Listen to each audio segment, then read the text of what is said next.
Alô? Então eu estive viajando, não é? Voltei gripado para uma Manaus cheia de fumaça, que não está me fazendo nada bem, mas eu voltei com alguns livrinhos e a companhia deles está sendo mais agradável do que o ar livre lá fora. Mais um Book Haul. Então, mês passado foi setembro, eu dei uma passadinha pelo Rock in Rio bem rapidinha, de 15 dias, pra aproveitar as minhas férias muito merecidas. E quando eu voltei de viagem, no dia que eu empacotei todas as coisas, eu juro que eu achava que eu tinha pouco livro. Eu tô revisando esse conceito agora, tô em dúvida. Então vamos começar. The Unbecoming of Maradaya. No mês passado eu tinha mencionado que os outros dois livros, The Retribution of Maradaya e o Evolution of Maradaya, que por sinal não lembro quem vem antes de quem, já tinham chegado aqui na minha casa. E o Unbecoming of Maradaya estava demorando seu longo e precioso tempo para chegar aqui, mas ele chegou, já está lido e eu vou comentar melhor sobre a história de Unbecoming of Maradaya em leituras do mês. Posso adiantar que podia ter tido mais suspense, podia ter tido menos romance, mas depois eu falo sobre isso. The Game, do Anders Delamotte, publicado pela editora Dark Side, mais um livrinho hardcover. Eu fui atrás desse livro aqui por causa do desafio da editora Dark Side. Eu encontrei também uma edição digital em inglês desse livro aqui, que tá muito bacana, muito bem diagramado, que eu li enquanto eu esperava esse livro aqui chegar. E esse livro físico chegou em 3 dias, o que quer dizer que eu li uma versão digital em inglês em 3 dias, que esse livro é muito rápido de ler. É uma história muito bacana, já tem resenha dela aqui no canal, eu também vou comentar um pouquinho mais sobre ele em leituras do mês, mas para jantar a história de um rapaz que ele encontra um celular no trem, e esse celular pergunta se ele quer participar de um jogo, e aí ele vai cumprindo uma série de missões, até o momento em que ele é confrontado com o fato de que esse jogo não é tão simples quanto ele achava que era. E aí, plot twist. Outra aquisição do mês foram 4 volumes do Graphic MSP, que é esse projeto do Maurício de Souza com a Panini, e eles estão todos muito bacaninhas. Tem aqui Bidu Caminhos, Astronauta Magnetar, Penadinho Vida, que é o único hardcover, e Mônica Laços, que de todos esses era de longe que eu estava mais ansioso para ler. Eu li essas HQs esse mês, então eu também vou comentar sobre ela em leituras do mês. Caso você não saiba o que é a Graphic MSP, é um projeto que busca quadrinistas nacionais para fazer releituras dos personagens do Maurício de Souza. Eles têm feito adaptações completas, eles dão novos traços para desenhos, eles dão uma história nova que você não encontraria nos gibis, e a maioria delas tem uma pegada emocional muito bacana. Eu gostei muito de todos eles. Caso você não saiba, uma das minhas booktubers favoritas no Brasil é a Bruna Miranda, do canal Bruna Miranda. E eu acho que a minha edição entrega um pouco isso, né? Mas tudo bem. E por influência da Bruna, eu fui atrás de Toda a Luz que Não Podemos Ver. Não sabia muito sobre a história, não vi a resenha da Bruna, eu só sabia que ela gostava muito desse livro. E aí, do que eu entendi da sinopse, temos uma garotinha e temos um garotinho. Ela tá sendo criada pelo pai, ela fica cega. Estamos em Paris, na época do nazismo, e os nazistas chegam e invadem a cidade dela e a menina vira refugiada. Na verdade, ela vira fugitiva. E o garoto, ele tá sendo criado na Alemanha com a irmã dele, e ele tá meio que doidão, nerdzão, lá no Paranauê das rádios. Ele monta rádio, desmonta rádio, monta rádio, desmonta rádio. E aí, quando ele fica crescidinho, a galera do exército fica interessada nele porque, né, o rádio era o WhatsApp daquelas épocas. E aí essa mocinha, esse rapazinho vão se encontrar. É primariamente um suspense, eu não sei se vai ter algum romance, mas que parece ser uma daquelas histórias que tem um plano de fundo muito cru, muito duro, muito pesado, muito negativo, pra mostrar pra gente que a humanidade, com um pouquinho de esforço, ela tem jeito sim. Todos esses foram livros que eu tinha já aqui em Manaus quando eu viajei. E aí, vamos aos livros que eu adquiri enquanto eu estava lá no Rio de Janeiro. A maioria desses livros que eu encontrei no Rio são ou livros que eu nunca encontrei aqui em Manaus, ou livros que eu já conhecia, mas o frete não compensava quando eu ia comprar. A maioria. Teve alguns que eu comprei de leseira mesmo, eu podia ter comprado aqui. Harlan Coben Tell No One. Tinha um casalzinho, a mocinha com o rapazinho, e aí eles foram pra um lugar lá, e aí eles sofreram um atentado. A menina morreu, e o carinha ficou muito mal, muito abalado, muito, né, perdi minha esposa, essas coisas tristes aí. Vem o detetive que parece ser o protagonista dessa história. Parece que eles encontraram de fato um culpado, e ele tá agora no corredor da morte, mas o detetive recebe uma mensagem da mocinha que morreu. Ela aparece no computador dele falando os negócios lá pra ele, aí ela vira pra ele e fala assim, ó, não conta pra ninguém. E esse é o plot. Vocês perceberam a imensa quantidade de livros azuis que estão aparecendo nesse book haul? E vão ter mais uns 4 vindo aí. Admirável Mundo Novo, do Aldous Huxley, que eu espero muito que seja esse mocinho aqui de trás, porque se for eu vou gostar muito desse cara. A Admirável Mundo Novo vai contar a história de um mundo em que todas as crianças nascem de proveta. Nós não temos mais relacionamentos, nós não temos mais o conceito construído de amor. Aqui tudo que importa é sexo. Você tem que fazer muito sexo o tempo todo pra você ser uma pessoa legal. Essa é uma das distopias mais clássicas que eu conheço. Tá ali do lado de Fahrenheit 451, tá ali do lado de 1984. É um dos ícones na história da literatura distópica e, obviamente, vai ter uma pessoa, aí um personagem que vai ser de fora dessa sociedade maluquete, e esse cara vai entrar em conflitos morais e éticos e sociais com a galerinha que mora nesse lugar. Esse aqui é um queridinho meu. Esperando Godot, do Samuel Beckett. Eu já falei algumas vezes aqui no canal que eu trabalhei com teatro por muito tempo, e o Samuel Beckett é um dos autores de teatro que mais me instigava, que mais me provocava enquanto eu estava estudando essas coisas todas. Ele tinha uma maneira sempre muito íntima de fazer as críticas sociais que ele precisava fazer. Eu já li essa história, eu gosto muito dela.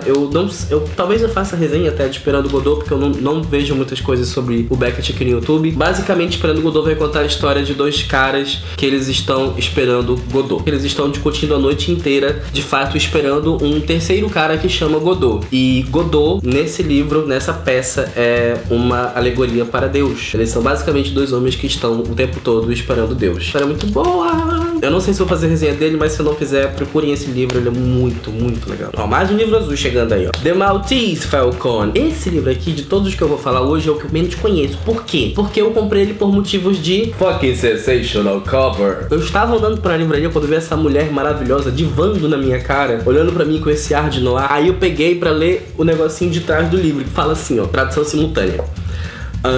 Uma jovem mulher veio atravessando a passagem da porta. Ela caminhou lentamente, com passos tentadores, olhando para Spade com olhos de azul cobalto, que eram ao mesmo tempo tímidos e provocantes.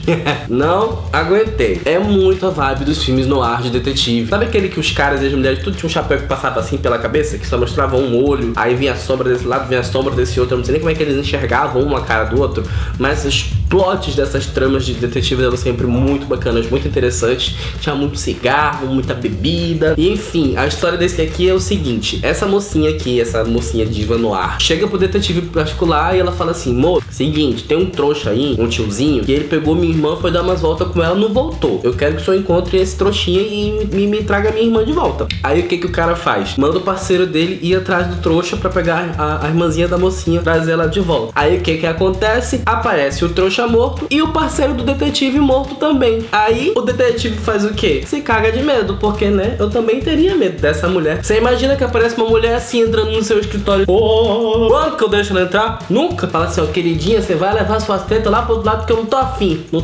tô afim. Mas o detetive topou, né? Então ele tá lascado aí. É um negócio de 200 páginas, gente. Eu vou adorar esse negócio. A Casa Assombrada de John Boyne. Pessoas do mundo, prestem atenção nessa capa. Eu procurei aqui e me diz que esse negócio aqui é a primeira edição. Mas eu não acredito que é a primeira edição. Porque eu já vi várias pessoas fazerem resenha desse livro e a capa não é assim. Eu gosto mais dessa, tá? Ou será que ela só era diferente na minha cabeça? Eu tô alucinando?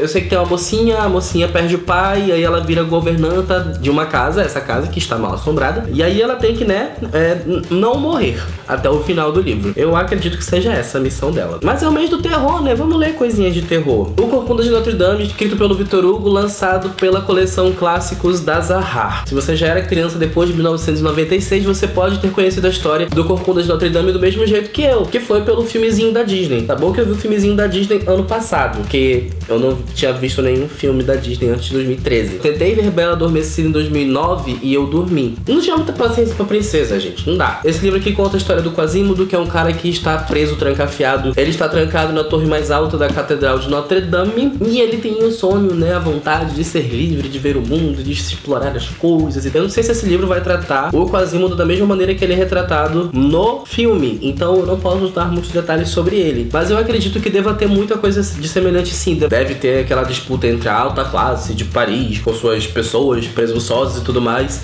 e a galera dos ciganos que tá chegando porque eles não têm onde ficar. Eu lembro que também tinha disputa de ciganos e a galera fancy rica na época do nazismo. Talvez isso aqui seja próximo daquela época, eu não tenho certeza. A história do livro foi muito diferente da história do filme e eu venho aqui para avisar. Mais livro azul. A Maldição do Tigre, da Colleen Hooke. Eu achava que era Chuck o nome dela. Eu comprei esse livrinho aqui na fé, na esperança, na confiança de que esta série está encerrada e que eu posso lê-la toda amanhã, se eu quiser, se eu tiver vontade, tá? O primeiro livro chama Maldição do Tigre, os outros são Resgate do Tigre, Viagem do Tigre, Destino do Tigre, mas só tem tigre na capa desse aqui, tá? O que eu sei sobre essa série é que ela vai trabalhar com mitologia hindu e com lugares mais exóticos. É um tipo de fantasia que a gente não está acostumado a ver sempre. Vai contar a história de uma mocinha que ela precisa de dinheiro e ela começa a trabalhar no circo, e aí ela se interessa muito por um tigre branco, que é essa figura galante que nós temos temos aqui. Depois de um tempo ela descobre que na verdade ele é um homem que está preso no corpo de tigre. Enfim, vai envolver mitologia, vai envolver fantasia, deve envolver magia também, né? Porque se o cara é tigre, né? Difícil fazer isso sem magia. O último livro do book haul também tem azul nele. Lua de Larvas.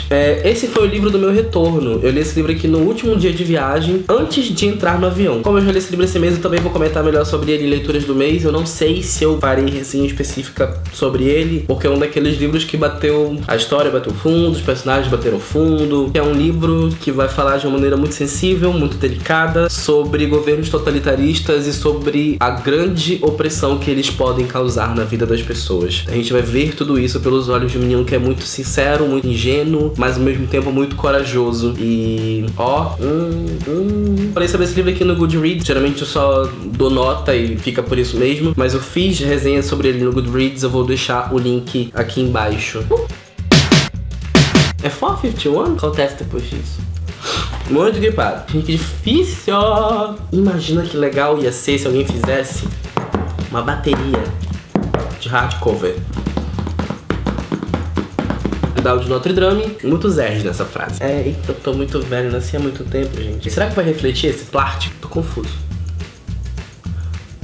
Então é isso, esse foi o book haul de setembro. Se você quiser saber mais do que eu andei fazendo aqui pelo canal, tem 2 vídeos aqui do lado. E caso você queira continuar acompanhando todas as minhas peripécias como booktuber, tem o botãozinho de se inscrever aqui em cima. Meu nome é Gabriel Maia e esse vídeo acabou.